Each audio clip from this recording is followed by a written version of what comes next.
네, 안녕하세요. 반갑습니다. 소개받은 권도현입니다. 감사합니다.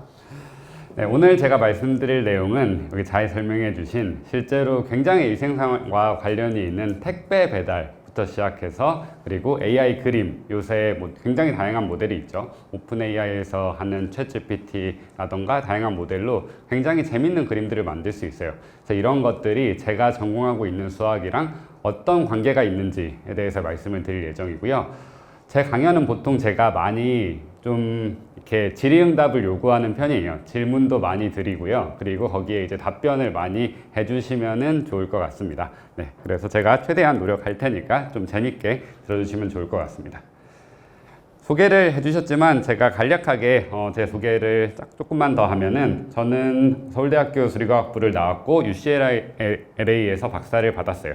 UCLA에서 박사를 받았을 때 좋은 점은 뭐였냐면은 거기는 응용수학과가 되게 컸거든요. 그래서 저는 순수수학을 전공을 했지만 편미분방정식이라고 하는 순수수학을 전공을 했지만 되게 다양한 사람들과 만날 수 있었고 뭐 예를 들어서 생물이라던가 아니면 우리 겨울왕국이라는 영화 되게 좋아하죠. 어린이분들은 되게 좋아하고 옷 같은 것들도 되게 좋아한다고 들었는데요. 이제 그런 것들을 실제 디즈니랑 하는 사람들이 있었고 LA에 할리우드가 있잖아요.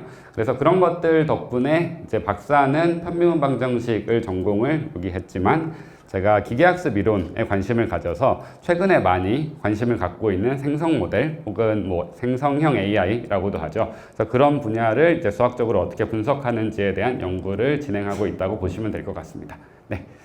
그래서 오늘 주제는 다음과 같은데요. 제목에 있는 책 배달을 어떤 식으로 최적으로 할 것이냐. 사실 되게 쉬운 문제들을 생각보다 쉬운 문제들을 말씀을 드릴 거예요. 그러니까 편하게 이렇게 잘 답변을 얘기를 해주시면 좋을 것 같고요.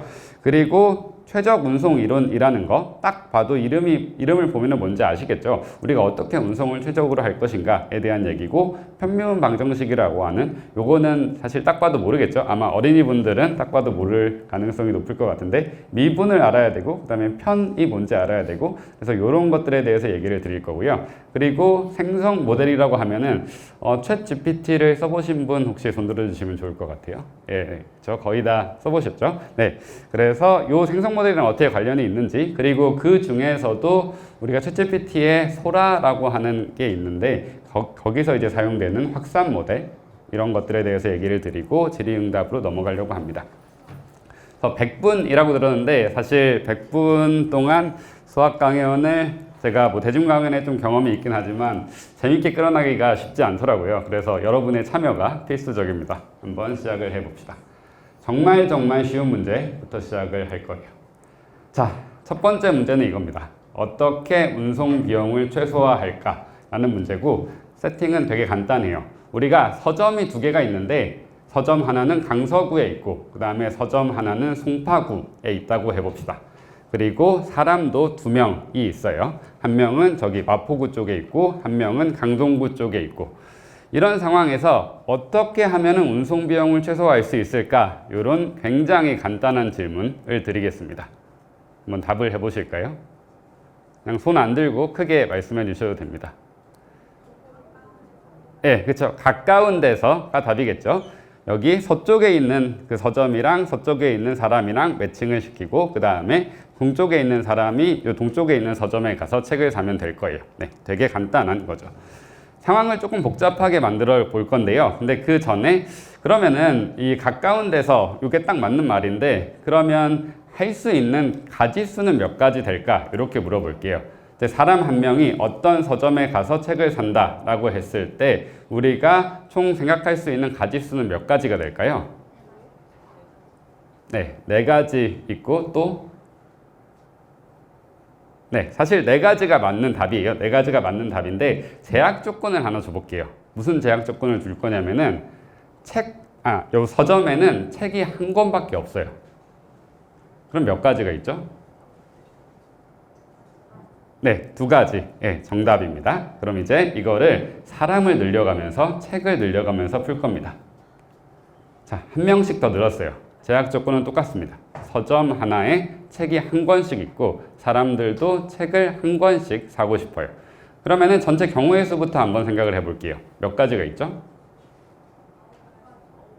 네, 9가지라는 답변이 있었고 9가지는 제약 조건이 없으면 맞는 답입니다. 사람을 기준으로 해서 강동구에 있는 사람이 여기 중랑구에 갈 수도 있고 송파구에 갈 수도 있고 강서구에 갈 수도 있겠죠. 그러면은 3가지 경우의 수가 있고 이게 지금 사람이 3명이니까 9가지가 사실 맞는 답이 아니죠. 3 곱하기 3 곱하기 3 해서 27가지 이렇게 되겠죠. 근데 그게 아니라 한 건밖에 없어요. 그래서 제가 만약에 송파구, 뭐 제가 강동구에 있다고 치고 사실 제가 살고 있는 데가 강동구인데 네, 여기 있다고 치고 송파구에 샀으면은 다른 분들은 살 수가 없겠죠. 네, 그러면은 가짓수가 몇 가지일까요? 네, 6가지라는 답이 나왔으니까 이제 그 답을 제가 픽하겠습니다. 네, 답은 6가지가 맞고요. 계산하는 방식은 아까는 3 곱하기 3 곱하기 3이었잖아요. 근데 제가 만약에 하나를 선택을 하면은 여기를 선택을 하면은 선택하는 가짓수는 3가지였고 그 다음에 하나를 빼고 선택을 해야 되잖아요. 그러니까 2가지. 그 다음에 마지막 사람은 다 선택이 됐으니까 결정할 수 있는 결정 권한이 없겠죠. 그래서 1가지. 그래서 3 곱하기 2 곱하기 1 해서 6가지입니다. 여기까지 잘 따라오셨나요? 초등학교 1학년 있나요? 1학년 없고 2학년, 3학년, 4학년, 5학년, 6학년, 그 다음에 중학생. 오케이, 좋습니다. 네, 중학생분들은 아마 이제 이런 것들은 아실 거고 초등학생들은 뭐 잘 모르겠으면은 중간중간에 질문하셔도 될 것 같아요. 자, 그러면은 이런 경우에 어떤 게 최적일까? 이 질문에 대해서 또 답변을 해봐야 되겠죠. 이 질문에서 답을 하려면은 아까랑 비슷하겠습니다. 가까운 데서 하면 된다. 그럼 여기서는 가까운 데를 살짝 생각을 해봐야 될 거예요. 서쪽은 쉬워요. 서쪽은 이제 뭐 싸울 일이 없는데, 근데 동쪽은 이 둘이 좀 싸울 수가 있겠죠. 여기 서초구에 있는 분한테는 중랑구랑 여기 송파구에 있는 서점이랑 비슷비슷해요. 그래서 둘 다 뭐 괜찮고, 여기 강동구에 있는 분한테는 중랑구가 조금 더 가까운 것 같고, 근데 또 이걸 보면은 우리가 이렇게 지도상으로만 볼 수는 없죠. 더 막히는 데가 있고 길이 어떻게 돼 있는지 그런 다양한 복잡한 문제들이 있어요. 네, 그래서 문제를 하나 더 사람을 또 늘려봅니다. 그리고 이제는 숫자를 드릴게요. 자, 아까는 가까운 데로 가면 된다라고 했는데 제가 말씀드렸던 것처럼 뭐 다양한 도로 사정도 있고 뭐 여러 가지 변수들이 있잖아요. 그래서 우리가 운송 비용이라고 했으니까 비용이 뭔지 정확하게 한번 얘기를 해봅시다. 비용을 제가 여기 계산을 해놨어요. 그래서 만약에 A라는 사람이 서점 1에 가서 살 때 얼마나 운송 비용이 발생하느냐, 그게 이제 2라고 보시면 되고요. 그 다음에 A라는 사람이 서점 2에 가서 살 때 발생하는 비용이 1이라고 보시면 돼요. 그래서 우리가 하고 싶은 거는 아까랑 비슷하게 모든 사람들의 운송 비용을 최소화하는 거라고 이해를 하시면 됩니다. 그래서 서점 하나랑 요 사람 한 명이랑 대응을 시키는데 요 값을 최소화하는 거라고 생각하시면 됩니다. 네, 그러면은 이게 사실 문제 1의 본 문제였습니다. 아까는 사실 너무 쉬웠죠. 네, 그래서 조금 시간을 드리고 어떻게 하면 좋을까 한번 빠르게 여기 아마 수학 관심 있는 친구들이 꽤 있을 거라고, 있으니까 신청하셨을 거라고 생각이 되는데, 아니면은 어머님, 아버님이 수학에 관심이 많으시던지, 네, 그러니까 한번 시간을 드릴게요. 그래서 어떻게 하는 게 이 총 운송 비용을 최소화할 수 있을까라는 질문에 한번 답을 해봅시다. 네. 그리고 뭐 생각하시는 와중에 제가 좀 설명을 드리면은 제약 조건이 없으면은 서점에 책이 한 권밖에 없다 라는 제약 조건이 없으면은 문제는 쉬워집니다. 어떻게 하면 되냐면은 여기 D라는 사람 입장에서 D라는 사람이 이렇게 있는데 서점 3이 제일 가까워요. 중랑구가 제일 가까우니까 그러면 서점 3을 택하면 되겠죠.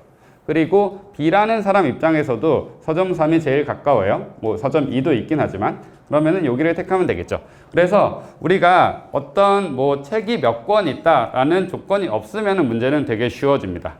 근데 우리가 지금 하고자 하는 거는 항상 자원은 유한하잖아요. 우리가 어떤 물자를 어떻게 최적화해서 배치를 할 것인가, 이런 것들은 뒤에서 얘기를 드리겠지만 전쟁에서 되게 중요한 얘기고요. 그래서 이런 이론은 실제로 2차 세계대전에서 많은 발전이 있었습니다.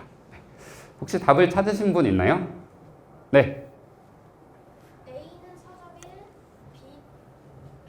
서점 3, C는 서점 2, 오, 네. 일단 답 하나. 그리고 혹시 또 있나요?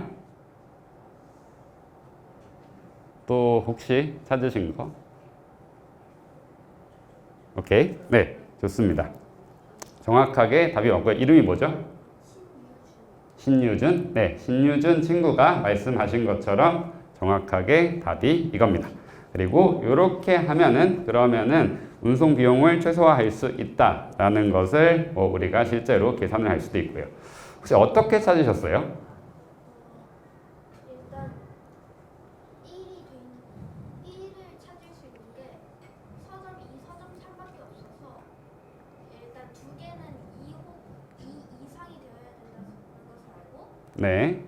일단 그러면은 C랑 B가 서점 2, 서점 3을 골라야 된다는 것을 어떻게 했었지? 기억이 안 나지만 네. 계산을 했었고요. 네. 그다음에 그렇다면 A, D가 있으니까 네. D는 가장 적은 1이 서점 가장 적은 1을 가고 싶어 해서 서점 네. 1을 가야 하지만 네. 서점 C가 이미 서점 2를 갔기 때문에 네. A는 2인 서점 1을 가야 되고요. 네. D는 똑같은 원리로 서점 4에 가야 돼요. 네. 오케이. 잘 설명해 준 이름이 뭐였죠? 유준 학생한테 박수 부탁드립니다.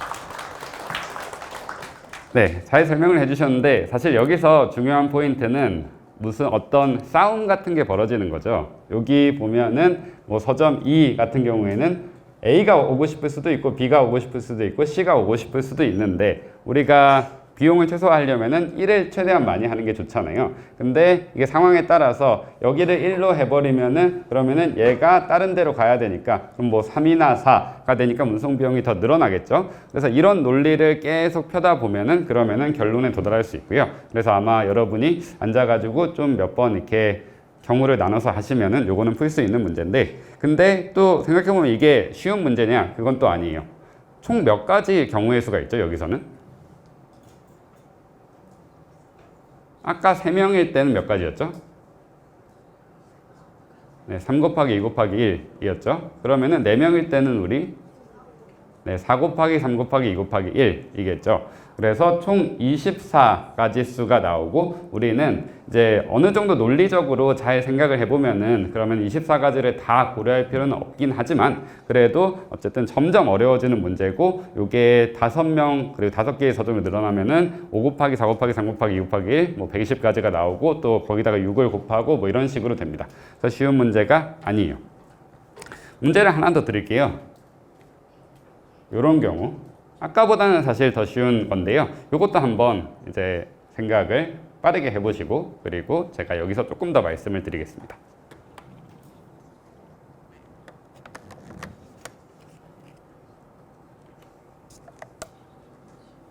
벌써 아셨어요? 네, 말해보시죠. A는 서점 1, B는 서점 4, C는 서점 2, D는 서점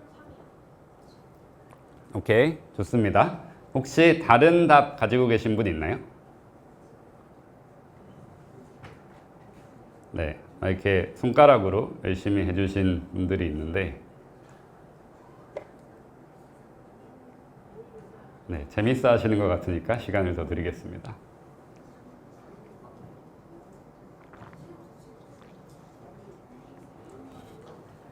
네, 여기서의 핵심은 사실 뭐냐면은 답이 하나가 아니에요.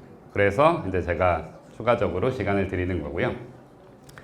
여기서의 답은 총 더한 운송 비용이 4가 되게 하면 됩니다. 각각이 다 1, 4개가 있게 하면 되겠죠. 그럼 우리가 1, 4개를 찾는 방식은 사실 뭐 그렇게 어렵지 않아요. 여기 뭐 1부터 시작한다고 치면은 1, 1, 1, 1 이렇게 할 수도 있고 아니면은 여기 1부터 시작한다고 하면은 1, 1, 1, 1 맞나요? 네, 1, 1, 1, 1 이렇게 해도 되겠죠. 그래서 요거는 사실 해가 하나가 아닙니다. 여러 개가 있을 수 있고요. 말씀드린 것처럼 이런 식으로 될 수도 있고 아니면은 이렇게 될 수도 있습니다. 네. 그래서 이런 문제들 우리가 다양하게 바꿔가면서 할 수 있는데 제가 제목을 사실 빵 배달이라고 하고 지금 책 배달에 대한 얘기를 사실 하고 있죠. 그래서 빵 배달이라고 왜 얘기했냐? 수학에서는 역사가 되게 중요하잖아요. 이 문제는 요 1748년부터 1818년까지 이제 사셨던 몽쥐라는 프랑스의 수학자에 의해서 제안이 됐고요. 그래서 몽쥐의 문제라고 합니다. 그리고 프랑스의 사람들은 크로아상을 좋아하잖아요. 뭐 바게트, 크로아상 이런 빵들을 좋아하잖아요. 그래서 항상 예시를 드는 게 파리에 베이커리가 있고 그리고 카페가 있는데 혹은 뭐 베이커리가 있고 베이커리를 많은 공장이 있는데 아침에 우리는 뭐 신선한 갓 나온 빵을 먹고 싶으니까 그러니까 그 빵 공장에서 그 카페로 아침에 배송을 하고 싶은데 어떻게 하는 게 가장 좋을까 이런 예시를 보통 이제 많이 들어서 설명을 하고요. 그래서 여기서는 아까는 이제 제가 뭐 경로에 대한 얘기는 하지 않았지만 실제로 배송을 한다면은 여기는 파리고요. 실제 파리의 지도고 그리고 어떤 뭐 베이커리에서 그 다음에 이 카페로 이렇게 가는 길을 계산을 해서 얼마나 걸리는지 혹은 얼마 거리가 어떻게 되는지 이런 것들을 계산을 할 수 있겠죠. 그리고 아까 보셨듯이 어떻게 매칭을 하느냐에 따라서 이 코스트라고 재는 비용이 뭐 줄어들 수도 있고 늘어날 수도 있고 이렇게 되겠죠. 그래서 이런 문제들은 되게 다양한 데서 쓰여요. 실제로 몽쥐가 처음에 이제 얘기했었던 것은 요 베이커리 얘기제는 아니었고 철광석을 어떻게 운송하겠는가 이런 이제 문제였고요. 그래서 요게 되게 옛날에 제안이 됐습니다. 그리고 우리의 예제에서는 제가 한 가지 표현을 더 쓸 텐데요. 아까 여기 옆에 있었던 거는 비용에 대한 얘기였어요. 서점 1일로 가기 위해서 책을 하나 사기 위해서 얼마나 비용이 드느냐. 그러면은 우리의 답을 한번 이런 식으로 표현을 해볼게요. 우리는 A가 예를 들어서 서점 1에서 산다라는 것을 1로 표현을 하고 그리고 A가 그러면 다른 서점에 가서 살 필요는 없으니까 나머지를 0으로 표현하고 그리고 B도 똑같이 서점 4에 산다를 이렇게 표현을 해볼게요. 그리고 이렇게 표현을 한 상태에서 이게 최적의 답이다 라는 것을 얘기를 할 수 있습니다. 그러면은 조금 이제 수학적으로 들어왔는데 지금까지 여러분들이 잘 답변해 주신 그런 질문들에 대한 답을 이렇게 제가 표현한 것 뿐이에요. 매칭이 어떻게 되는지를 이렇게 표현한 것 뿐인데 근데 잘 생각해보면 어떻게 이해를 할 수 있냐면은 우리가 요 한 행을 더한 것들의 합이 다 1이 돼야 된다. 혹은 조금 더 쉽게 말하면은 여기 한 행에서는 1이 하나고 나머지가 다 0이 돼야 된다. 그리고 한 열에서도 0이 나머지고 1이 하나 있어야 된다. 그런 조건에서 문제를 푸는 거라고 이해를 하시면 됩니다. 그리고 요 행렬에서 들어갈 것은 0 또는 1. 행렬이라는 표현을 모르시는 학생들도 있을 테니까 그냥 표에서 들어갈 거는 0 또는 1을 이렇게 집합으로 표현을 합니다. 네. 그래서 요런 게 이제 조금 기호가 들어가는 거고요. 근데 뭐 그렇게 어려운 내용은 아닙니다. 자, 근데 이 문제가 아까 말씀드렸듯이 4개, 서점 4개가 있으면은 4 곱하기 3 곱하기 2 곱하기 1, 24개고 점점 막 늘어난다고 했잖아요. 그러면은 이런 문제를 어떻게 쉽게 해결할 수 있는가? 요게 세계 2차 세계대전 중에 발전이 됐습니다. 그래서 발전하신 분은 칸토로비치라고 하는 소련의 수학자이자 경제학자고요. 그리고 이 일로 인해서 이제 산업공학이라는 학문이 있잖아요. 거기에 시초가 된 선형계획법이라는 게 있는데 그런 것들을 시작을 하셨고요. 이 공로로 노벨 경제학상을 수상하셨습니다. 자, 그러면 이런 게 어떤 건지 볼게요. 아까는 제가 아까 그림에서 보면은 이 표를 채우는 문제였는데 한 행에 그리고 한 열에 1 하나만 있게 만드는 게 목적이었잖아요. 근데 우리가 이제 책이라고 생각하지 말고 한번 물을 배송한다 라고 생각을 해봅시다. 그래서 책 한 권은 우리가 뭐 찢어서 배송할 수가 없잖아요. 근데 물을 배송을 할 때는 뭐 물 1리터를 시켰는데 물론 이러면은 사람들이 화를 내겠지만 500ml짜리 2개를 갖다 줘도 된다. 이렇게 한번 생각을 해봅시다. 그리고 얘기를 할 거예요. 그러면 어떤 생각을 할 수 있냐면은 아까도 제가 말씀드린 게 요 한 행에서 다 더하면 1이고 그 다음에 한 열에서 다 더하면 1이고 요게 중요하다고 했잖아요. 그럼 여기서도 비슷하게 우리가 물 1리터를 사는데 근데 요 서점에서 삽니다. 네, 서점에서 하나에서만 사지 말고 서점 2개에서 500ml씩도 사는 것도 허용을 해보자 라고 하는 생각을 하게 됩니다. 그래서 그거를 제가 1, 0으로 나타낸 게 아니라 나머지는 그냥 다 0이라고 보시면 되고요. 복잡해질까봐 제가 일부러 안 써놨고 0.5, 0.5 그리고 0.5, 0.5 이런 식으로 B라는 친구가 서점 1에서 500ml를 사고 서점 4에서 500ml를 사고 이런 식으로 표현을 했습니다. 되게 비슷하죠? 되게 비슷하고 근데 이게 굉장히 이런 최적화 그리고 다양한 분야에서 많은 발전을 이루어냈습니다. 네. 그리고 그거를 조금 이따 설명을 드리겠지만 아까는 제가 집합기호로 썼었어요. 근데 여기는 이렇게 대괄호라는 게 있죠. 그래서 이게 어떤 거를 의미하는지 혹시 아시는 분 있나요? 네. 오케이. 네, 없어도 괜찮습니다. 왜냐면 뒤에 그림이 있기 때문에. 이거는 어떤 거냐면은 그냥 우리가 0이랑 1만 사용을 해서 이 표를 표현하는 게 아니라 0과 1 사이의 숫자를 가지고 다 표현을 해도 된다라는 표현입니다. 그래서 이게 어떤 차이를 가지는지 조금 이따가 뒤에서 설명을 드릴 거고요.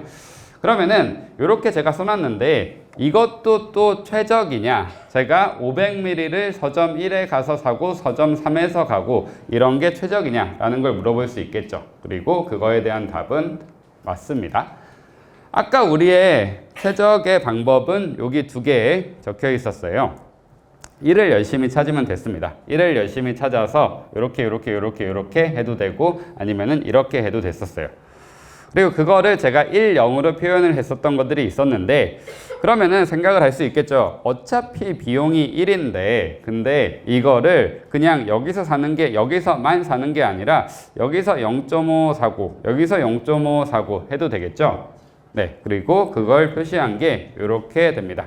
A가 그냥 우리가 뭐 서점 여러 군데 가는 게 좀 귀찮긴 하겠지만 어쨌든 그런 것들은 수학에서는 일단은 무시를 하고 네. A라는 사람 입장에서는 최소화하고 싶은 거니까 그냥 1로 가고 여기서도 B라는 친구도 1로 가고 하면 되겠죠. 그래서 그거를 묘사한 게 여기에 있는 겁니다. 근데 또 이것만 답일까요? 꼭 500ml씩 사야 되나요? 아니죠. 뭐 100ml씩 사고 100ml, 900ml 이렇게 사고 뭐 300ml, 700ml 이렇게 사도 되겠죠. 그래서 답은 되게 많아요, 사실은. 뭐 이렇게 100ml, 900ml씩 사도 되고요. 그리고 임의로 이제 기호가 하나 나오는데 x씩 사고 1-x씩 사도 됩니다. 그래서 이런 문제의 답은 다양하게 많아집니다. 네. 그러면은 이런 게 어떤 차이를 주느냐에 대해서 설명을 해야 되는데 제가 2 그림이 있어요. 그리고 요 선분을 하나 그어놨어요. 선분이 하나 있고 점이 2개가 있어요. 혹시 이 2개의 차이를 한번 찾아보실래요? 어떤 차이가 있을까요? 요 선분이랑 요 도형 2개, 관계. 제가 무슨 말을 도대체 하려는 걸까?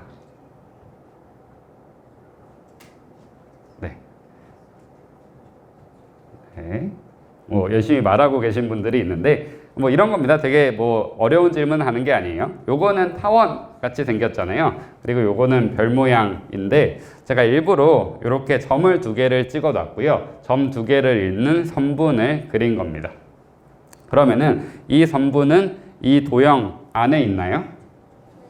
그쵸? 근데 여기 오른쪽 거는 어떻죠? 네. 안에 있지 않은 부분이 있죠. 이게 굉장히 중요한 차이고요. 그리고 어떤 2 점을 잡았을 때 이 선분이 항상 안에 있으면은 이런 도형을 볼록한 도형이라고 합니다.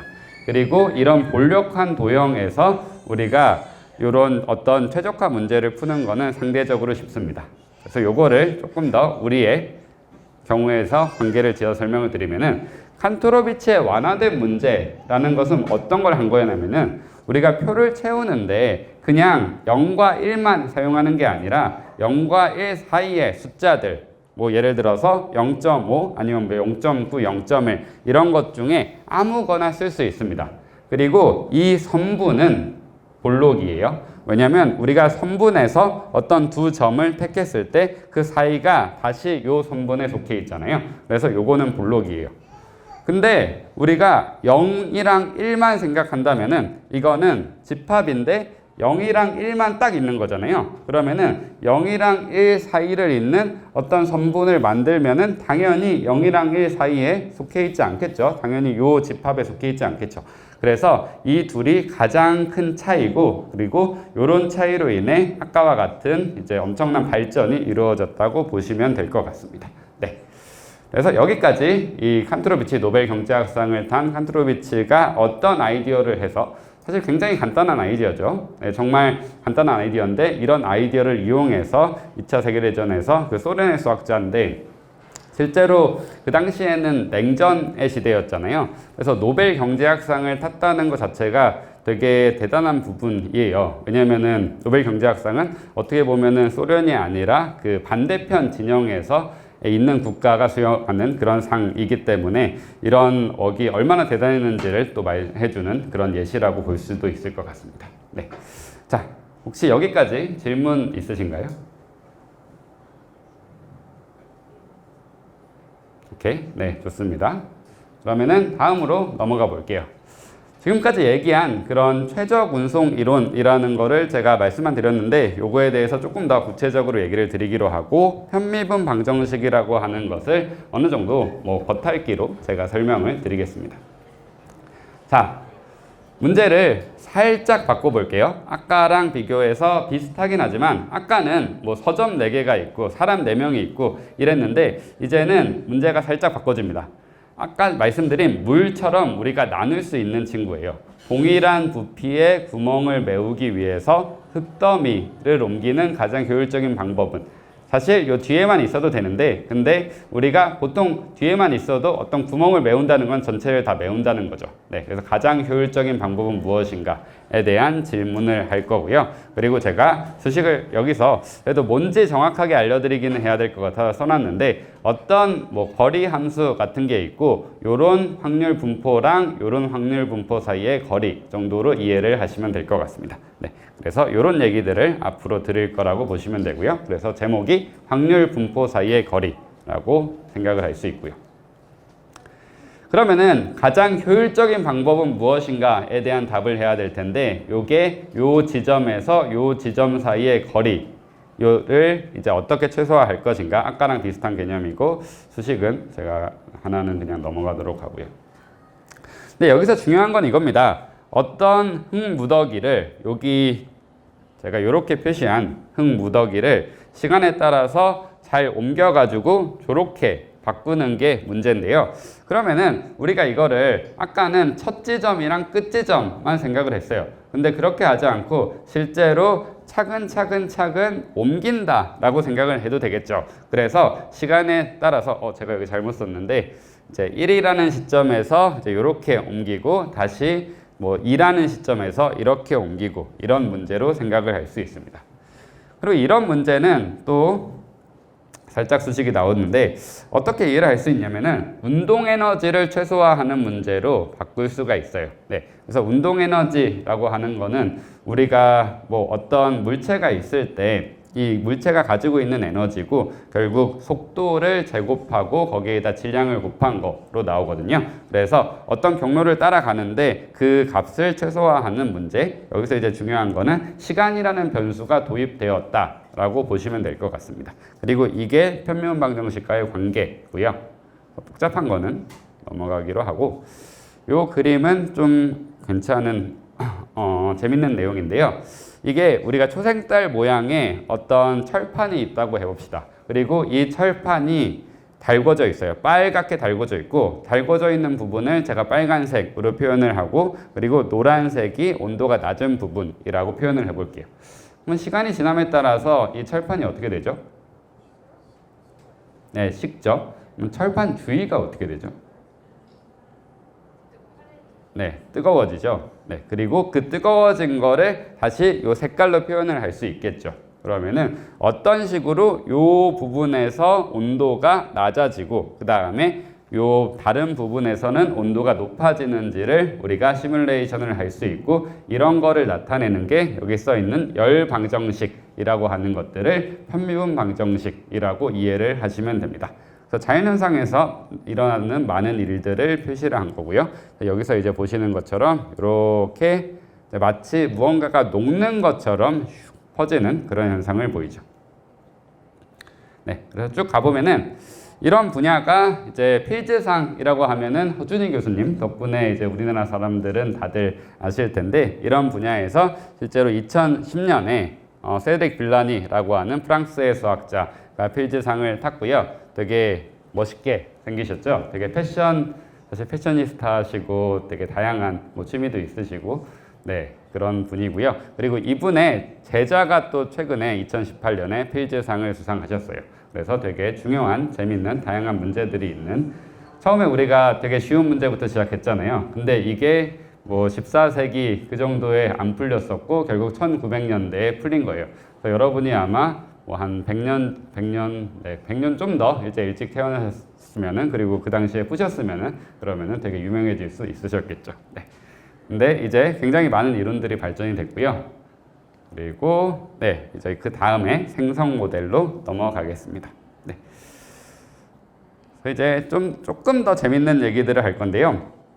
이거는 어떤 거냐면은 제가 3년 정도 전에 처음에 생성 모델이라는 거에 관심을 가졌을 때 피카츄가 저 시카고 전망대에서 피자를 먹고 있다라는 걸 한번 그 문구로 써가지고 만든 그림입니다. 그래서 뭐 이것도 되게 잘 만들었죠. 되게 잘 만든 그림만 가져왔는데 사실은 뭐 잘 못 만든 것도 있었고 되게 다양한 것들이 있었고 그 중에서 이제 픽을 했었고, 요거는 제가 저번 달에 그 소라라고 하는, 아까 말씀드렸는데 오픈AI, 그 챗GPT를 하는 오픈AI의 프롬프트를 사용해서 생성한 거고, 그리고 이게 겨우 3년 지났을 뿐인데 되게 큰 임프루먼트가 있고, 그리고 제가 여기서 얘기한 거는 시카고 전망대라는 거를 정확하게 표시를 해놨어요. 그러니까 정확히는 존 행콕 타워라고 하는 데 있는 전망대인데, 근데 그거를 사실은 존 행콕 타워 위에서 하는 전망을 보여줘야 되는데 여기 잘 보면은 존 행콕 타워가 있더라고요. 네, 그래서 이런 식으로 정보를 이용하는구나, 이런 것도 볼 수 있고요.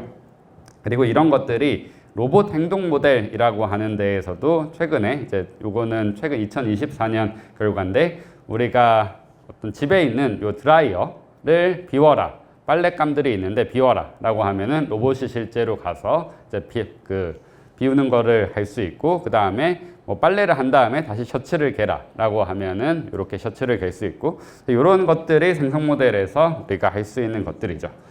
그래서 이런 것들은 재밌잖아요. 재밌고 굉장히 다양한 응용도 있고 이런 건데, 그러면은 이런 그 수학자가 와서 왜 이런 얘기를 하냐? 네, 여기에 이제 의미해질 수 있을 것 같고 거기에 대해서 설명을 드릴 겁니다. 생성 모델이 뭐냐? 아까와 같은 걸 만드는 건데 이거를 조금 더 우리가 간단화해서, 굉장히 간단화해서 설명을 드릴게요. 우리가 그냥 그림이 이렇게 3개 있다고 해봅시다. 일출이 있고 어떤 뭐 그냥 노이즈라는 표현을 쓸게요. 노이즈 이미지가 있고 그리고 일몰이 있고 했을 때 이런 친구들이 있는데, 이런 친구들이 사실 어떤 확률 분포에서 왔다라고 생각을 해봅시다. 확률 분포라는 표현이 익숙하지 않으신 분들은 어떤 거냐면은 요 X1이라는 요런 그림이 10번 나왔고, 그리고 X3라는 그림이 또 10번 나왔고, 그 다음에 요런 그림들은 사실 일상생활에서 우리가 사진을 찍으면은 잘 안 나오겠죠. 그래서 이런 그림은 뭐 한 번 정도 나왔다 정도라고 생각을 하시면 됩니다. 그래서 히스토그램이라는 표현도 뭐 초등학교 때 쓰죠. 그럼 그거를 확률 분포 혹은 얼마나 나왔냐, 확률 빈도로 나타낸다면은 이렇게 나타낼 수가 있습니다. 그래서 여기서 의미하는 게 X1이라고 하는 일출 그림이 많이 나오고, 그리고 일몰 그림도 비슷하게 많이 나오고, 근데 이런 노이즈 이미지는 조금 나오고 라고 이해를 하시면 되겠습니다. 그러면은 생성 모델이 하는 거는 뭘까요? 네, 아까 했던 뭐 그런 건데, 근데 그거를 조금 더 단순화해서 보면은 어떤 거냐면, 이렇게 제너레이터라고 쓰는 생성자 이런 정보를 가지고 학습을 해서 새로운 이미지를 만드는 겁니다. 그리고 이런 새로운 이미지는 원래 이미지랑 정확하게 같을 필요는 없고요. 뭐 조금 더 흐릴 수도 있고 아니면 뭔가를 더 추가할 수도 있고 굉장히 다양한 많은 것들을 할 수 있죠. 그리고 우리가 또 얘기를 할 수 있는 거는 그러면은 여기서 또 물어볼 수 있잖아요. 여기서는 원래 10번 나오고 뭐 한 번 나오고 10번 나왔었는데 실제로 만든 것들은 몇 번씩 나올 거냐? 만든 것들이 모임이 있다고 치면은 우리가 요 생성자를 이용해서 똑같이 비슷하게 뭐 21번 만들어라. 그러면은 이것도 10번 나오고 요것도 한 번 나오고 요것도 10번 나올 거냐라고 물어볼 수도 있겠죠. 그럼 똑같이 한번 그림을 그려보는 겁니다. 이렇게 그림을 그렸는데 아까랑 살짝 달라요. 뭐가 다르죠? 네, 가운데가 커져 있죠. 네. 그 얘기는 뭐냐면 우리가 이렇게 열심히 만들었는데 근데 요 노이즈에 해당하는 중간 게 너무 많이 나온 거죠. 요 두 개는 잘 나오는데 근데 여기에 있는 게 너무 많이 나오니까 우리가 사실 이런 거는 원하는 게 아니죠. 우리가 원하는 거는 요렇게 요런 모양이랑 이런 모양이랑 비슷하면 좋겠다라고 하는 것이 우리가 원하는 거라고 보시면 될 것 같습니다. 그래서 그런 맥락으로 보통 데이터의 분포라고 얘기를 합니다. 아까 말씀드린 것처럼 어떤 이미지가 얼마나 많이 존재하는지를 이렇게 그림으로 나타낸 거고요. 그리고 또 생성된 이미지들의 분포, 아까 말씀드렸던 것처럼 뭐 노이즈가 많이 나타난다를 이렇게 표현을 할 수 있겠죠. 그러면은 우리가 생성 모델에서 보통 하는 거는 뭐냐면 이 둘 사이를 비슷하게 만들어주고 싶다. 그리고 그게 사실은 어떤 거리를 최소화하는 거예요. 요 분포랑 뭐 거리라는 표현을 썼지만 비슷하게 만들어주고 싶다. 그게 이제 생성적 적대신경망이라고 하는 굉장히 유명한 그런 모델이고요. 그 다음에 오늘 제가 집중해서 얘기할 거는 최종운송에 대한 얘기를 했으니까 이걸 기반해서 생성 모델을 어떻게 만드느냐에 대해서 말씀을 드릴 거고 다음 파트에서는 확산 모델에 대해서 말씀을 드릴 거고요. 그리고 이 확산 모델이 아까 보여드렸던 그 피카츄 그림을 만든 거고 여기 흐름 맞추기라는 또 방법이 있는데요. 이 방법이 아까 보여드렸던 로봇의 움직임을 만든 모델이라고 생각을 하시면 될 것 같습니다. 네. 오케이, 계속 가봅시다. 그래서 이제 새로운 문제를 또 드리겠습니다. 그림을 다른 그림으로 라고 써있죠. 여기서의 질문은 이건데요. 가운데에 있는 정사각형을 요 파란색 정사각형을 내 모서리에 있는 정사각형들로 옮기는 가장 효율적인 방법은 무엇일까? 라고 하는 또 간단한 질문부터 시작을 해보겠습니다. 네. 답을 한번 해볼까요? 네. 이렇게 해주시는 분이 있는데 네, 그게 맞습니다. 어떻게 하면 되냐? 요거를 나누면 되겠죠. 요게 대칭을 잘 가지고 있으니까 요거를 가운데 있는 거를 나눠 가지고 옮기면 될 거고요. 그거를 이제 표현을 하자면은 그 전에 이제 설명을 드리자면 어떤 포인트 요 x라는 표현을 썼는데 x가 가는 지점을 이렇게 tx를 표현을 했고 x라는 지점 입장에서는 아까 보신 것처럼 이렇게 가도 되고 이렇게 가도 되겠죠. 그래서 가는 방법은 사실은 여러 가지 있다. 인데 우리가 이런 경우에서는 답을 쉽게 알 수 있어요. 이렇게 가면 되겠죠. 그리고 우리가 아까 보여드렸던 시간에 따라서 어떻게 움직이는지도 이렇게 볼 수 있고요. 그래서 이런 것들이 어떤 그림에서 다른 그림으로 옮긴 거예요. 네, 아까 이제 요런 다시 한번. 네, 요런 그림에서 요런 그림으로 어떻게 가느냐 이런 것들은 사실은 뭐 생성 모델에서도 그렇고 다양하게 많이 쓰이는 재밌는 문제들입니다. 조금 더 예제를 한번 들어보면은 여기서는 공 두 개를 다른 공으로 어떻게 가느냐. 아까랑 또 되게 비슷한데 요거는 아까는 그냥 네모가 이렇게 그냥 딱 움직이면 되잖아요. 네모가 직선으로 움직이면 되잖아요. 근데 이거는 딱 그렇지는 않습니다. 그래서 어떻게 되는지 한번 보여드리면은 이거는 얘를 자르긴 잘라요. 자르긴 자르는데 근데 잘라서 가는 모양들이 이렇게 우리가 쉽게 생각할 수 있는 모양은 아니에요. 네, 한 번 더 보여드리면은 여기서 이렇게 잘라서 가는 건데요. 이렇게 갑니다. 네. 그래서 이런 문제들을 실제로 뭐 제가 보여드린 것처럼 시뮬레이션하고 이런 것도 굉장히 중요한 분야이고 이런 것들도 이제 표면 방정식을 통해서 나타난다고 보시면 되고 그리고 제가 위스콘신 메디슨 대학이라는 미국에 있는 대학에서 있었는데 그때 이 학교 교표가 이렇게 됐었어요. 위스콘신이라서 이렇게 W가 됐었는데 뭐 이런 어떤 그림들을 이렇게 이제 저로 바꾸는 거 이런 것도 할 수 있고요. 사실 이런 거를 제가 적어도 한 5년 전에 이거를 만든 것 같은데 그때는 다들 재밌어 했었어요. 왜냐면은 그때는 아까 그런 피카츄 그림이 안 나왔었거든요. 예. 근데 이제는 이런 거는 너무 흐린 거 아니에요? 뭐 색깔도 없고 그런 식으로 많이들 생각을 하시더라고요. 네. 그래도 그런 것들을 설명을 하기 위해서 항상 얘기를 드립니다. 네. 그래서 조금 더 한번 실제적인 예제로 하면은 여러분들 색칠 좋아하시나요?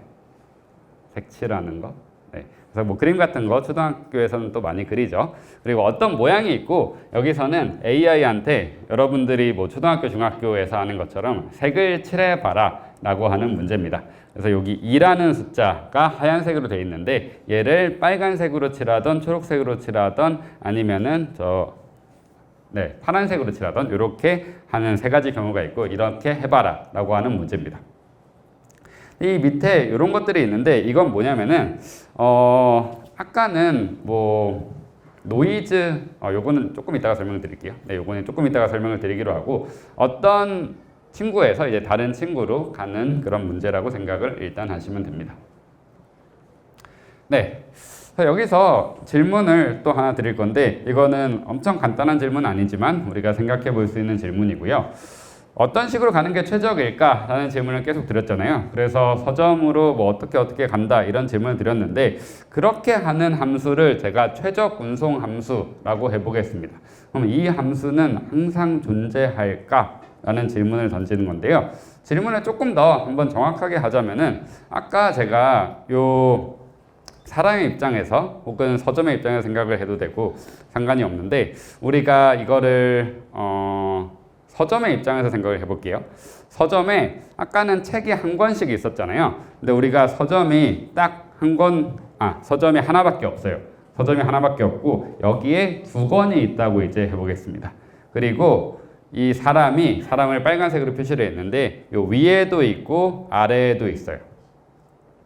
그리고 지금은 또 서점의 입장에서 얘기를 드릴 거예요. 서점의 입장에서 우리가 배송을 하고 싶은 거고요. 배송을 하고 싶은 거고 그러면은 어떻게 배송을 하는 게 최적일까라고 하는 질문을 던지는 겁니다. 그리고 여기에 대한 답은 사실 단순하죠. 어차피 서점이 하나밖에 없으니까 양쪽으로 가면 되지 않냐. 되게 당연한데 여러분 함수가 뭐죠?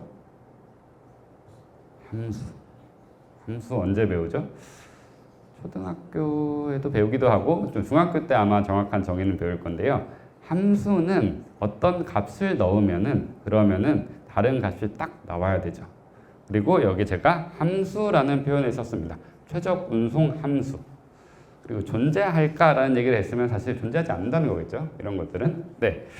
그러면은 무슨 얘기냐면은 최적 운송 함수라고 하는 건 뭐냐면 어떤 값을 넣으면은 제가 이 지점이라는 값을 넣으면은 그러면은 어디로 갈지를 제시를 해줘야 돼요.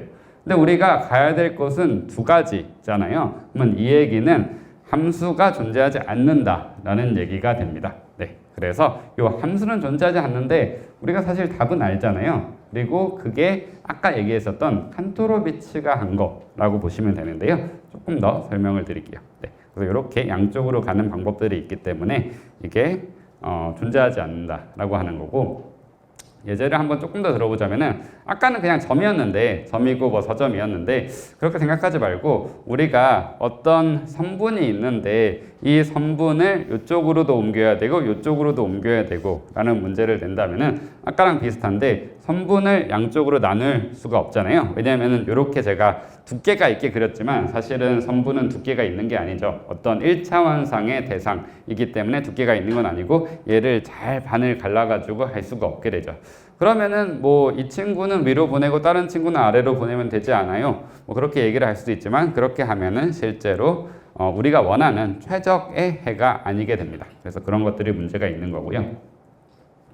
그럼 이런 것들을 어떻게 표현을 할 것인가 라는 문제로 돌아가는데 이거를 조금 설명을 드리자면은 제가 확률 분포 혹은 히스토그램이라는 얘기를 드렸습니다.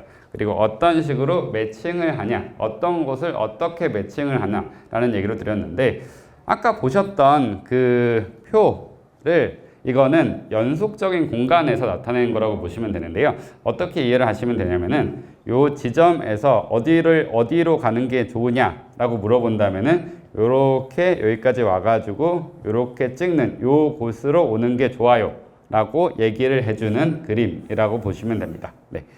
다른 요 지점에서 찍으면은 그러면은 다시 요렇게 올라가서 요 지점에서 요 지점으로 가는 게 좋아요 라고 얘기를 할 수 있겠죠. 네. 그리고 요런 움직임을 만약에 아까 앞에서 얘기했던 거를 꽤 앞으로 가야 되지만 그래도 설명을 위해서 이런 식으로 나타낼 수 있어요. 이런 식으로 나타낸다는 거는 뭐냐면은 우리가 요런 친구들, 요런 뭐 흙무더기를 저런 흙무더기로 만들고 싶은 거예요. 그럼 해야 될 거는 여기는 가운데가 비어 있고 그 다음에 마지막에 만들고 싶은 거는 이렇게 쌓여 있는 봉우리가 하나인 흙무더기니까 여기를 잘 열심히 무너뜨려 가지고 그래서 만들어야 되겠죠. 그래서 여기가 이제 무너뜨리는 과정이고 다시 오는 과정인데 그거를 우리가 그렇게 나타내지 말고 뒤로 쭉 가서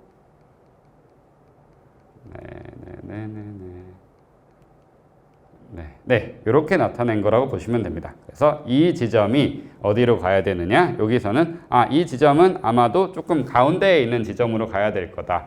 그리고 뭐 여기에 있는 지점도 비슷하게 가운데에 있는 지점으로 가야 될 거다. 그리고 예리하신 분들은 왜 이렇게 그렸는지 또 좀 아실 수도 있을 것 같은데 시간이 제가 11시 40분까지죠. 네, 시간은 뭐 넉넉하게 있는 것 같으니까 한번 그림이 왜 요렇게 휘는 게 맞는 건지 요렇게 휘지 않고 반대로 휘어도 되잖아요. 요렇게 올라갈 수도 있잖아요. 요렇게 올라가고 다시 요렇게 돼도 되는데 여기가 평평한 부분이 왜 있어야 되는지 가로로 평평한 부분이 있어야 되는지 혹시 보실 수 있으실까요? 어려운 질문이에요 사실은. 네. 나름대로 꽤 정교하게 그린 그런 그림이고요. 예. 그러니까 여기에 대한 답은 뭐냐면은 되게 간단한데요. 우리가 아까 말씀드린 것처럼 여기를 열심히 무너뜨려 가지고 요 가운데를 채워야 되잖아요. 그러면은 그 얘기는 뭐냐면 요 정도에 있는 부분은 다 가운데 부분으로 가야 된다라고 하는 거죠. 그렇기 때문에 가운데 부분으로 가야 된다를 요렇게 평평하게 여기서 가는 것도 가운데 정도로 가고 여기서 가는 것도 가운데 정도로 가고 해서 이렇게 그림이 만들어졌다고 보시면 될 것 같습니다. 네, 이해되시나요? 네, 그래서 이런 것들을 보면은 실제로 함수가 어떻게 생겨야 되는지 이런 얘기들도 할 수 있고요. 어려운 얘기였습니다. 네, 이해 못하셨어도 괜찮고요. 이거는 네, 쉬운 얘기로 다시 가봅시다. 쉬운 얘기는 뭐냐면 아까 그 점의 경우인데요. 아까 서점 하나에 책이 2권이 있다고 했었고 그리고 이거를 양쪽으로 배송을 시킨다고 했었으니까 그러면은 아까는 딱 함수 하나를 찾는 거였잖아요. 그리고 이렇게 나타냈었던 그래프가 함수라고 보시면 되고요. 근데 여기서는 우리가 함수를 찾는 문제는 아니지만 그렇지만 아까 0.5, 0.5 이렇게 얘기를 했던 것처럼 얘네들을 나눠서 할 수 있다라고 하는 겁니다. 그러면은 이 얘기는 뭐냐? 아까 함수를 찾는 문제는 그런 최적의 해가 존재하지 않을 수 있었어요. 아까 보신 것처럼 이런 경우에서는 우리가 그래프를 그려봐라 라고 하면은 그래프를 그릴 수가 없겠죠. 근데 점을 2개를 찍어봐라 라고 하면은 점을 이렇게 2분의 1씩 나눠가지고 찍을 수가 있겠죠. 그래서 그게 이제 중요한 차이라고 보시면 될 것 같습니다. 네. 요거는 아마 이해를 잘 하실 거라고 생각을 합니다. 오케이? 그러면은 요거를 좀 더 이제 넘어가 보면은 그래서 뭐 존재성 이런 얘기가 있는데 제가 맵이라는 표현을 썼는데 그냥 함수라고 보시면 될 것 같고 이런 문제가 언제 벌어지냐 이런 것들이 뭐 1900년대 그때 많이 발전됐었던 것들인데요. 어떤 거냐면은 아까 보여드린 것처럼 요 사각형을 양쪽으로 보내는 거 이런 문제들은 잘 돼요. 잘 되고 문제가 없는데 근데 그게 아니라 선분 하나를 선분 2개로 바꿔라 라고 하는 문제는 잘 안 돼요.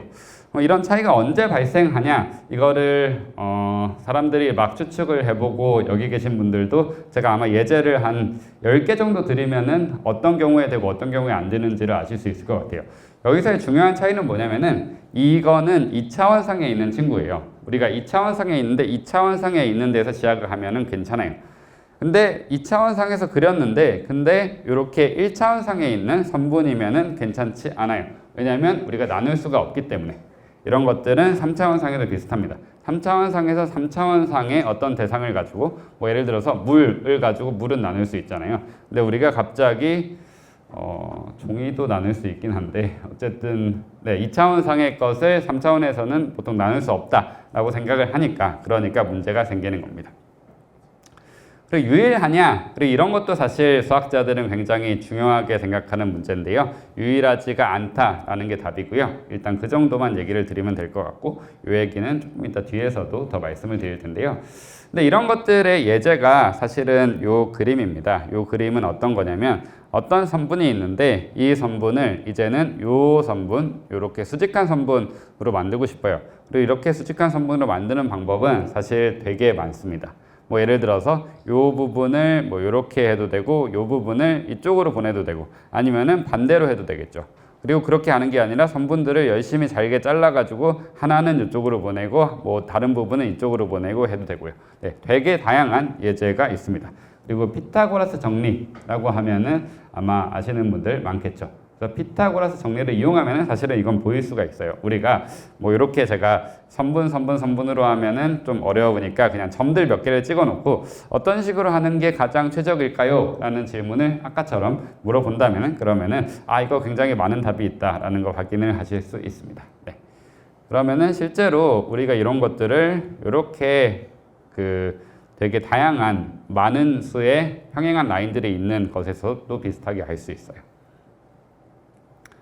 네, 그럼 다시 아까 색칠 문제로 돌아갈게요. 보통 영어로 이제 컬러라이제이션이라고 하고 여기서 MNIST 데이터셋이라고 하는 걸 쓰는데 그 MNIST 데이터셋이라고 하는 게 이렇게 숫자를 손으로 쓴 데이터셋들의 모임이라고 이해를 하시면 되고요. 그래서 우리가 할 거는 색칠 공부를 하고 싶다라는 겁니다. 이렇게 파란색, 초록색, 빨간색으로 하고 싶다고 제가 한 연구를 말씀을 드리면은 기존의 결과에서는 이런 현상이 일어났어요. 이런 현상은 뭐냐면 우리가 얘를 만들고 싶은데 파란색밖에 안 만들어지는 거죠. 그리고 이런 거를 아까 얘기했었던 그 선분으로 이해를 하자면은 우리가 여기서 출발을 했을 때 2라는 숫자에서 출발을 했을 때 빨간색도 만들고 싶고 파란색도 만들고 싶은데 근데 하나만 만드는 이 전체를 다 커버하는 게 아니라 하나만 만드는 겁니다. 그래서 그거를 위해서 어떤 방법을 써가지고 방법은 조금 이따 더 설명을 드릴 거고 양쪽 선분을 다 커버할 수 있게 만들어준 겁니다. 네. 그리고 어떻게 했냐는 되게 간단해요. 제가 1차원이 문제다, 2차원에 있는데 1차원이 문제다 라고 했잖아요. 그러면은 요 1차원을 2차원을 만들면 되지 않냐? 어떻게 할까? 그냥 살짝 조금 더 가서 보내면 되지 않냐? 라는 아이디어를 냈던 거고요. 그래서 이 부분을 그냥 1차원으로 보는 게 아니라 살짝 키워서 이렇게 동그라미로 키웠죠. 그럼 동그라미에서 위에 있는 부분은 사실은 위로 가고 아래에 있는 부분은 아래로 갈 거잖아요. 그래서 이런 아이디어를 이용해서 전체를 다 커버했다라고 보시면 되고요. 그림을 조금 더 보여드리면은 제가 이제 요 예제 아까 다 보여드렸었죠. 이 어떤 선분에서 선분 두 개로 가는 문제 이런 것들은 이렇게 나눠져서 가야 될 수밖에 없어요. 네, 여기서 양쪽으로 가는 그런 방법이 없기 때문에 그런 거는 함수가 아니기 때문에 할 수가 없는데 우리가 여기서 시작해서 살짝 그냥 위로 먼저 가요. 위로 먼저 갔다가 다시 위로 가고 또 아래로 가고 아래로 갔다가 아래로 가고 이런 것들이 사실은 그 인공신경망을 학습하는 데 있어서 되게 중요하거든요. 그래서 여기서 바로 시작하면은 우리가 딱 어떤 생성자라고 하는 걸 만들 수 없는데 근데 되게 간단한 아이디어로 조금만 노이즈를 넣어놓고 해도 그래도 잘 된다라는 걸 보실 수 있고 이렇게 수직인 경우 그리고 아까 얘기했었던 라인들이 여러 개 있는 경우에도 할 수 있습니다. 그래서 이런 것들은 아마 이렇게 보시면은 이렇게 쉽게 돼? 네, 그렇게 생각을 하실 수도 있을 것 같은데 예, 근데 됩니다. 그리고 간단한 수학을 이용해서 이런 머신러닝의 문제를 풀 수 있고 그게 제가 하는 거라고 보시면 될 것 같습니다. 네. 재밌어 보이나요? 네, 그래서 이런 거를 하고 있고 조금 더 재밌는 거 혹은 앞에도 사실은 재밌는 것들이 많긴 한데 어쨌든 어떤 그 와일드 애니멀이라고 하는 야생 동물들을 이렇게 고양이들의 이미지로 바꾸는 거 이런 것들도 이제 비슷하게 할 수 있고요. 그리고 뭐 사람 그 남자를 여자로 바꾸는 거 이런 것들도 할 수 있고 이런 분야에서 아까 최종 운송에서 사용되었던 최종 운송 함수라는 것들이 사용될 수 있습니다. 네, 그래서 여기까지 이제 생성 모델이랑 최종 운송을 이용해서 어떤 식으로 할 수 있을 것인지에 대해서 얘기를 드렸고요. 혹시 지금 1시간 정도 지난 것 같은데 질문 있으신가요? 네, 잠깐 그러면은 물 좀 마시고 질문 있으시면 해주시고요.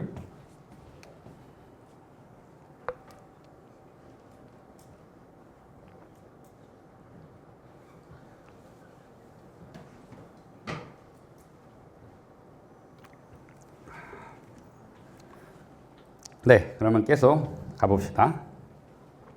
확산 모델에 대해서 얘기를 할 건데 확산 모델을 얘기하기 전에 생성 모델에 대해서는 두 가지 접근법이 있어요. 하나는 제가 이미 설명을 드렸고요. 하나는 어떤 거였냐면은 거리를 최소화하는 거, 요건 설명을 드렸고 확산 모델에서는 어떤 거냐면 어떤 적절한 과정을 설계하는 거예요. 그 적절한 과정이 뭐냐? 어떤 거냐면 아까는 어떤 분포가 있었고 그 분포에서 시작해서 아까는 그냥 분포만 있었죠. 예, 분포만 있었는데 여기서는 분포에서 시작해서 어떤 이런 과정을 만드는 겁니다. 그래서 이런 것들이 아까 로봇 액션 모델이라고 하는 그 로봇이 어떻게 움직이느냐에 대해서는 사실 되게 중요한데요. 그런 데서 또 많이 쓰이는 거라고 보시면 될 것 같고 그러면은 분포가 있고 그럼 그 분포로 시작해서 뭔가의 경로를 만들어요. 왜 만드냐? 그렇게 물어본다면은 만드는 게 더 잘 되니까 라고 얘기를 드릴 수 있는데 그럼 일단 분포 하나는 만들었으니까 다른 그 곡선 하나는 만들었으니까 그 곡선을 우리가 미믹할 수 있는 그 모사할 수 있는 그런 다른 곡선을 만드는 거라고 보시면 될 것 같습니다. 네. 그래서 그런 거에 대해서 설명을 좀 더 구체적으로 드릴 거고요. 확산 모델이 하는 거는 기본적으로 이런 겁니다. 아까 우리가 곡선이라고 했죠. 그리고 곡선상의 각각의 점들이 이런 이미지라고 보시면 돼요. 그래서 우리가 하는 거는 이런 노이즈부터 시작해서 점점 이 노이즈를 요 토끼의 그림, 실존하는 토끼입니다. 네, 우리가 인공신경망에서 만든 건 아니고요. 사실은 반대의 과정을 이제 한 다음에 보여드린 거고 이제 이런 거를 근거라고 보시면 될 것 같습니다. 그리고 좀 더 수학적으로 나타내자면은 아까 했던 거랑 되게 비슷해요. 어떤 분포를 다른 분포로 이렇게 잘 나타내는 과정이라고 이해를 하시면 될 것 같습니다. 그리고 거기에 이제 함수가 나오고 이렇게 막 수식이 나오고 x도 있고 t도 있고 막 되게 많죠. 그래서 이런 거라고 보시면 될 것 같고요. 그리고 이런 것들이 여러분들이 그 학생들은 특히 관심을 가질 수 있는 게 수능에서 나왔어요. 국어 영역에서 나왔어요. 네, 작년에 나왔고요. 이게 확산 모델이라고 있죠. 그리고 여기 순 확산 과정이라는 게 있고 역 확산 과정이라는 게 있는데 근데 사실 이거는 문제가 너무 어렵더라고요. 네, 문제가 일단 노이즈 그러니까 노이즈를 대체할 수 있는 표현이 딱히 없는 것 같은데 그래서 노이즈를 썼겠죠. 저도 노이즈라고 계속 하고 있고 노이즈가 너무 많아요. 노이즈가 거의 문단마다 나와요. 예, 그래서 일단 이해하기가 되게 쉽지 않고 그리고 요거는 사실 국어 영역이죠. 이 확산 모델에 대해서 이해를 해야지 푸는 문제는 그러니까 사전 지식을 가지고 있어야 푸는 문제는 아닌데 근데 다들 좀 놀랐던 거는 이런 AI 문제가 여기까지 나오나 그 뭐라고 하죠? 그러니까 국어에서도 영역이 여러 가지 있잖아요. 네, 그래서 다른 분야의 지문을 가지고 그리고 낸 문제라고 잘 그 문맥을 이해하는지 낸 문제라고 보시면 될 것 같고요. 기본 그 사전 지식은 뭐 필요하지 않았던 걸로 이해를 합니다. 근데 풀기는 어렵더라고요. 어쨌든 이런 문제가 있었고, 근데 되게 길죠. 지문은 여기까지고 문제도 이렇게 한 3문제 정도 나왔던 것 같습니다. 네, 그래서 어떤 걸 하는 거냐? 아까 우리가 열방정식에 대해서 얘기를 했었잖아요. 그러면은 열방정식이 하는 거는 사실은 한 번 더 보여드리면은 안 가네요. 네, 점점 퍼지죠. 점점 퍼지고 나중에 어떻게 되죠? 열은 결국 철은 결국 식죠. 식어서 뭐 점점 식어서 이제 따뜻한 게 없어지죠. 근데 우리가 그것만 있으면은 사실은 어떤 모양을 만들기가 쉽지 않아요. 그래서 우리가 하는 거는 뭐냐면은 안쪽으로 가는 것을 뭐 다시 열을 모아준다 정도로 이해를 하시면 되는데요. 이렇게 퍼지는 거랑 그리고 모아주는 거를 합쳐가지고 어떤 과정을 만들었다 정도로 이해를 하시면 될 것 같고요. 그리고 과정을 한 번 더 구체적으로 설명을 드리겠습니다.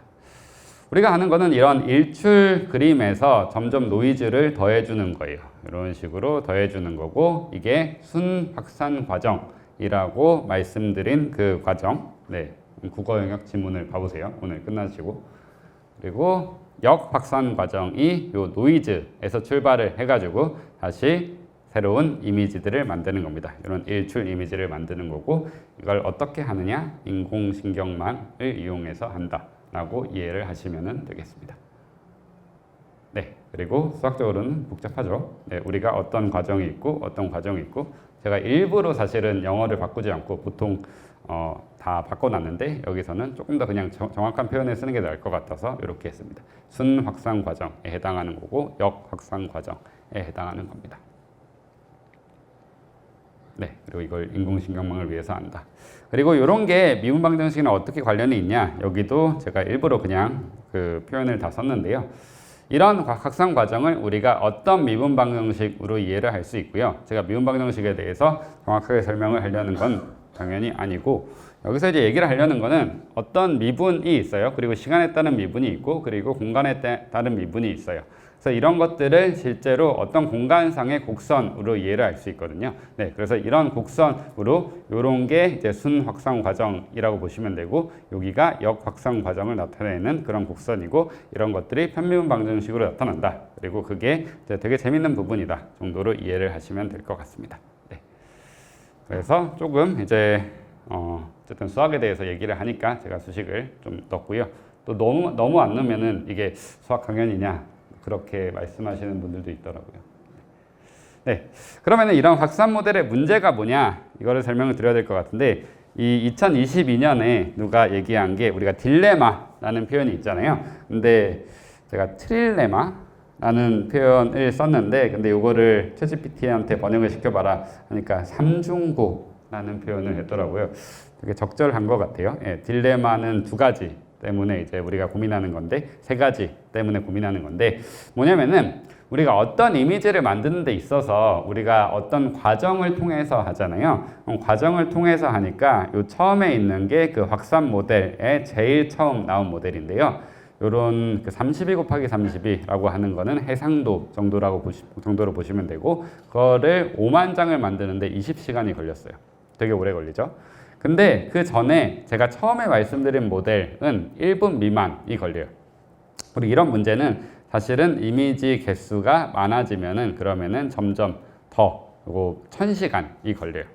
그래서 이런 문제들이 뭐 다양한 문제들이 있어요. 이게 이제 제가 말씀드린 게 결국은 시간이 오래 걸린다라고 하는 거고, 그 다음에 아까 말씀드린 거는 모든 색깔을 다 커버하고 싶은데 그런 게 안 된다라고 하는 거고, 뭐 다른 것들은 고화질의 영상을 만들기 어렵다, 이런 뭐 다양한 생성 모델의 방식들이 있는데, 그런 방식들에서의 각각의 문제들이라고 보시면 될 것 같고요.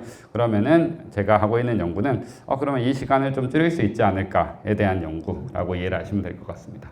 네, 그래서 아이디어는 간단합니다. 아이디어는 이렇게 순 확산 과정이 있고 역 확산 과정이 있는데, 근데 얘네들은 사실은 뭐 관련이 당연히 있는데 관련을 조금 더 있게 하면 어떨까? 왜냐면은 우리가 요거를 만들고 싶은 거니까 요거에 가까이 가게 만들면 되지 않을까? 네, 요게 아이디어라고 보시면 될 것 같고요. 네, 그래서 이제 그런 아이디어로 지금 계속 두 곡선이라고 했잖아요. 요거를 요 P0라고 하는 거에서 P 스몰 t, P 대문자 t라고 하는 것을 이렇게 나타낸 건데, 그럼 이렇게 갔다가 이렇게 오는 거예요. 우리의 과정은. 근데 이렇게 오는데 여기서는 너무 멀리 있잖아요. 그러면은 조금 더 가까이 있게 만들면 좋지 않을까라는 아이디어를 쓴 거고요.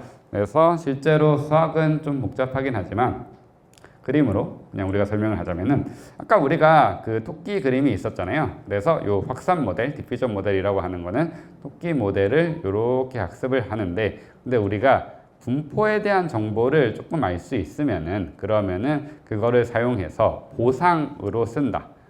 네, 그래서 보상으로 써서 얘를 조금 더 계산을 할 수 있다라는 게 기본적인 아이디어라고 보시면 되고요. 그럼 이런 게 언제 쓰였느냐 하면은 우리가 그 이세돌 구단의 대결에서 알파고와의 대결에서 실제로 했던 게 이기면은 인공지능한테 보상을 주고 그럼 지면은 그러면은 보상을 안 주고 하는 방식으로 인공지능을 열심히 훈련을 시켜요. 근데 사람이 똑같이 하는 거죠. 우리가 여러분들의 그 자녀분들을 교육을 할 때도 뭐 잘하면은 뭔가의 보상을 주고 이런 식으로 처음에 많이 하잖아요.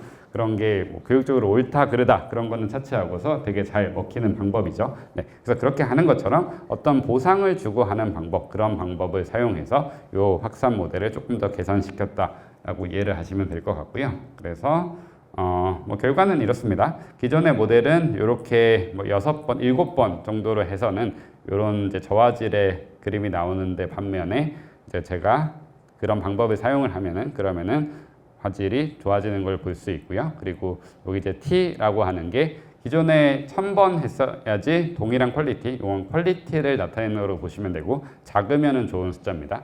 퀄리티를 나타내는 숫자가 이제 작아지면 좋은 건데, 근데 기존의 1000번 방법에 비해서 10번만 해도 좋은 결과가 나오는 걸 볼 수 있고, 4번만 해도 그래도 어느 정도, 아까 2.71보다는 더 커지긴 했지만 어느 정도 커진 결과를 냈다라고 보시면 될 것 같습니다.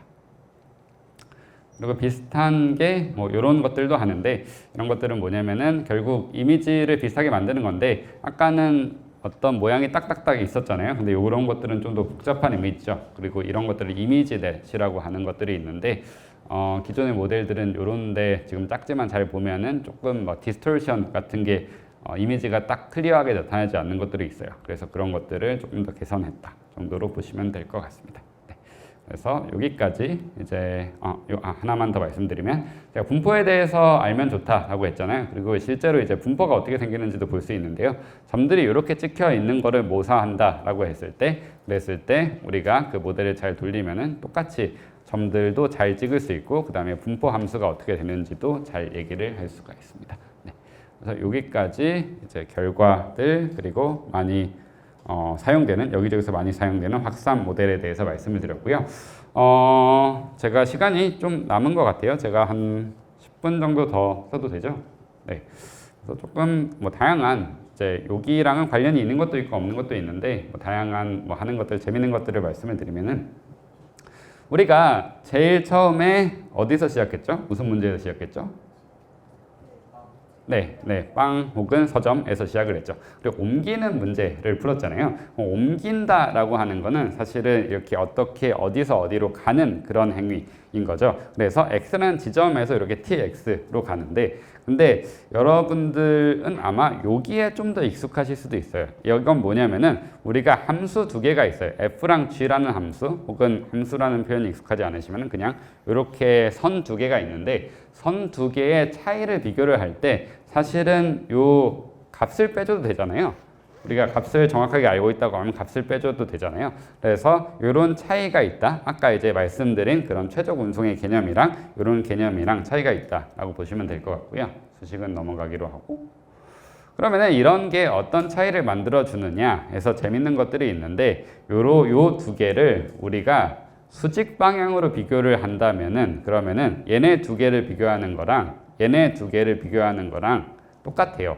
왜냐면 제가 한 거는 뭐냐면 여기 있는 이렇게 좀 뾰족한 부분을 이렇게 옮기고 이렇게 옮긴 것 뿐이거든요. 그래서 수직 방향으로만 비교를 하면은 그러면 똑같아요. 근데 수평 방향으로 여기에 있는 뾰족한 부분을 옮긴다 라는 얘기를 하면은 사실은 여기 이쪽으로 옮기는 거랑 이쪽으로 옮기는 거랑 비교해 봤을 때 두 번째로 옮기는 게 더 힘들겠죠. 네. 그래서 이런 게 이제 중요한 차이고, 이런 것들이 실제로 머신러닝 그 기계학습에서 어떻게 쓰이냐 말씀을 드리면은, 여기 보이실지 모르겠는데 이상한 이미지가 예를 들어서 여기 있어요. 요렇게 이제 딱 뾰족하게 있어요. 그러면 이런 것들을 우리가 만들고 싶지 않다. 우리가 원래 요 산봉우리 두 개가 있는 거를 만들고 싶은 건데, 근데 만들어 봤더니 뾰족한 게 하나가 여기 있다라고 하면은 얘를 수직 방향으로 비교를 하면은, 그러면은 비교를 했을 때 요렇게 비교를 한 거랑 요 두 개를 비교를 한 거랑 요 두 개를 비교를 한 게 같아요. 근데 우리가 아까 얘기했었던 가로로 비교를 하면은 그 두 개가 달라지는 거를 볼 수가 있어요.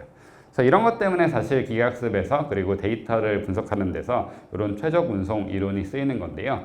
그런 것들이 이제 쓰인 게 2013년부터 좀 많이 활발하게 쓰였고, 여기서 예제는 뭐냐면은 30개의 이미지가 있습니다. 30개의 이미지가 어떻게 있냐면 이런 타원 두 개가 서로 하나가 작은 게 큰 거에 속해 있는 그림이에요. 그리고 우리가 평균이라는 개념은 다들 아시죠? 평균을 계산을 하고 싶어요. 우리가 평균이라는 개념이라고 했으니까 그냥 다 더하고 개수로 나누면 되는 거 아니냐? 그렇게 하면은 요 A가 나오는데 A는 뭔가 우리가 원하는 건 아닌 것 같죠? 네. 우리가 원하는 거는 얘네들이 다 어떤 구조를 가지고 있잖아요. 타원 두 개라는 구조를 가지고 있잖아요. 그러면 이런 타원 두 개라는 것을 잘 표현을 하기 위해서는 어떻게 해야 되냐?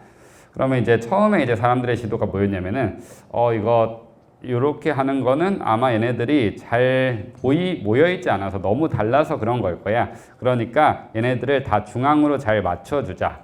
맞춰준 다음에 한번 해보면 어떻게 되냐? 이게 이제 B예요. B도 뭐 어느 정도는 괜찮죠. 우리가 원들이 막 있는 건데, 근데 문제는 또 두 개를 나타내지는 않죠. 하나가 하나에 속해 있는 걸 나타내지는 않죠.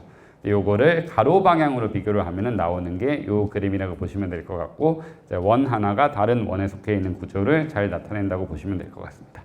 그래서 이런 것들을 가지고 되게 다양한 재밌는 것들을 할 수 있는데, 뭐 또 이제 다른 예를 들어보자면은 요런 모양 U자 모양들 얘네 사이의 평균을 뭐 구해봐라라고 했을 때 이제 어떻게 할 수 있겠느냐? 평균 우리가 원하는 거는 사실은 요런 모양이 파란색 모양이에요.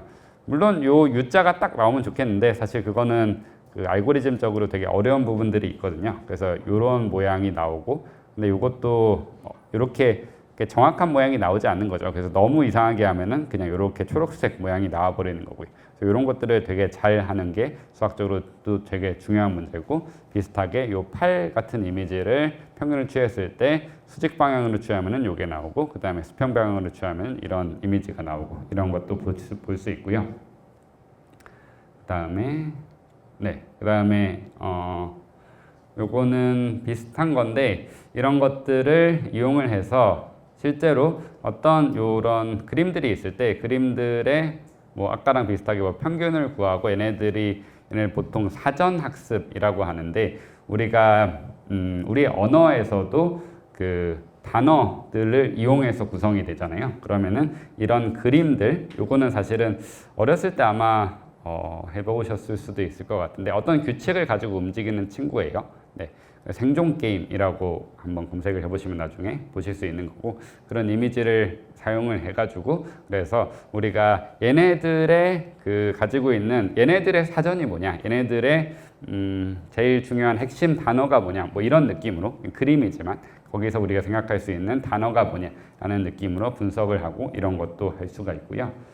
그 다음에 다른 거는 5분 정도 더 얘기를 하자면은 최적화 문제에서 우리가 시작을 한 건데 이런 문제도 사실은 추가 문제라고 제가 해놓은 주어진 면적을 가지면서 둘레의 길이를 가장 작게 하는 도형은 답변을 해주시죠. 네, 너무 또 쉬운 질문이라서 답을 안 하시고 계세요. 원이라는 거 우리 알고 있죠? 네, 원이 이제 주어진 면적을 가지면서 둘레를 가장 작게 하는 도형은 이라는 거에 대한 답변인데 여기 잘 나와 있다시피 이렇게 오목한 부분이 있는 것보다는 이제 볼록하게 만드는 게 좀 사실 설명이 반대로 됐는데 이렇게 하면은 면적이 늘어나게 되죠. 그 길이는 똑같이 되면서 그래서 어쨌든 이제 반대로 설명을 하긴 했지만 이렇게 조금 더 원에 가까워질수록 좋은 양상이 나타나는 거고요. 그래서 이런 문제들도 최적화나 이런 관계된 문제들이고 뭐 이런 겁니다. 이런 친구를 우리가 원으로 만들고 싶어요. 그럼 어떻게 할까라는 문제를 내본다면은 그러면은 오목한 부분에서는 바깥쪽으로 오고 그 다음에 볼록한 부분에서는 안쪽으로 들어가고 이제 이런 게 이렇게 그림으로도 나타나고 여기서 이제 표현이 되어 있는 거고요. 그래서 이런 과정이 결국은 최적의 해를 찾는 과정이라고 보시면 될 것 같은데 근데 이런 최적의 해를 찾는 과정은 되게 사실 쉽지 않아요. 예를 들어서 아까는 요 아령을 이렇게만 나타냈지만 아령의 가운데가 얇아지면 어떻게 될까요? 네, 얇아지면은 어떻게 되냐면 이렇게 됩니다. 네.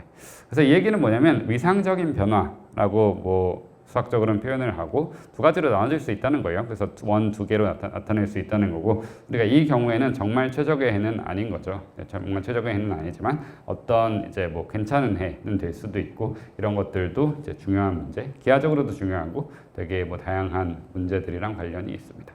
네. 그리고 이런 것들이 정말 수학 혹은 기하에서만 관련이 있는 게 아니라 그 분류 문제라고 하고 어떤 영어로는 어드베서럴 어택이라고 하는데 이게 적대적인 공격을 하는 거예요. 우리가 신경망이 분류를 하는데 요건 판다의 그림인데 요 판다가 당연히 나와야겠죠. 근데 요런 어떤 노이즈 이미지를 만들면은 그러면은 판다가 아니라 이제 다른 걸로 나오게 만드는 겁니다. 그래서 이런 것들을 여기서는 뭐 그렇게 크게 문제가 생기지 않는다라고 생각할 수 있는데, 근데 예를 들어서 신호 같은 데서 혹은 뭐 표지판 이런 데서는 사실은 문제가 크게 발생해요. 우리가 멈춰야 되는 곳에서 우리가 요런 예를 들어 포스트잇 같은 거를 하나 딱 표지판에 붙여놔요.